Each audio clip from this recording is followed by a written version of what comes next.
আমার পোলা আমার বেটা আমার সাথে কিছু খারাপ আচরণ করেছে, এই জন্য আমি মা অসন্তুষ্ট, এই জন্য আমি মা অসন্তুষ্ট। এতটুকু অসন্তুষ্ট থাকার কারণে এর শেরপুরের বাবাজি কালেমা মুখে পড়তে পারে না। আলকমার এবার আমার নবীজি ডাক দিয়ে কই সাহাবীরা রে, কিছু নাকড়ি কিছু খড়ি নিয়ে আসো, কিছু নাকড়ি সংগ্রহ করো। আমার বন্ধুগণ কিছু নাকড়ি যখন নিয়ে আসলেন, এইবার আমার বাজানো এই নাকড়ির মধ্যে আগুন লাগাবেন। ইন্ডামিন টাইমে মা ডাক দিয়ে কয় নবীজি তুমি আসলে একটা কথা বলার জন্য, আর সামনে কাজ করতেছো ভিন্ন কারণটা কি? বললেন মা গো আপনার পুত্রে এই আগুনে পোড়াবো নাকড়ি দিয়া। কয় কেন কেন? বলে আপনি যদি মাফ না করেন আপনার এই বেটারে আল্লাহ জাহান্নামের আগুনে পোড়াবে, কারণ জাহান্নামের আগুন তো বালা না, জাহান্নামের আগুন তো ভালো না। আমার ভাইরা দুনিয়ার আগুন হাতে লাগলে হাত পুড়ে যায়, কিন্তু জাহান্নামের আগুন এরে বগুড়ার বাবাজি শেরপুরের বাপ ভাইরা, আর জাহান্নামের আগুন যখন হাতে টাচ করবে আমার বন্ধু কলিজা পর্যন্ত পুড়ে যাবে। এই আগুন ভালো আগুন না। এই দুনিয়া এক গ্লাস গরম পানি ঠান্ডা না হইলে খাইতে পারি না,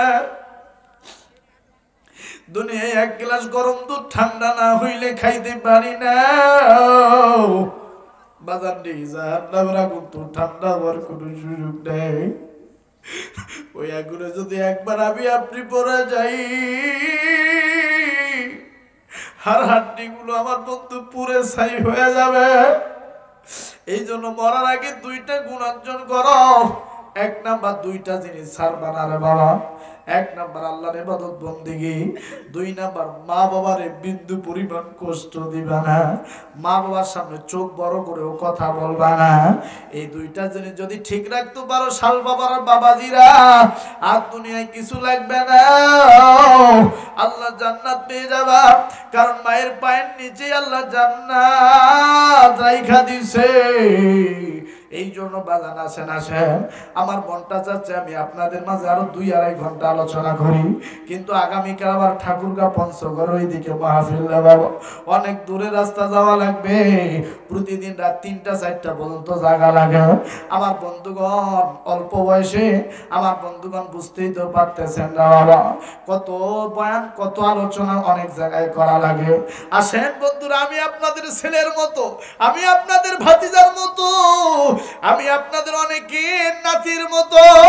এ মুরব্বী বাবাজি এত বয়স হয়ে গেল এখনো তাহাজ্জুদের নামাজ ধরলাম না, এত বয়স হয়ে গেল এখনো 5 ওয়াক্ত নামাজ পড়েন না।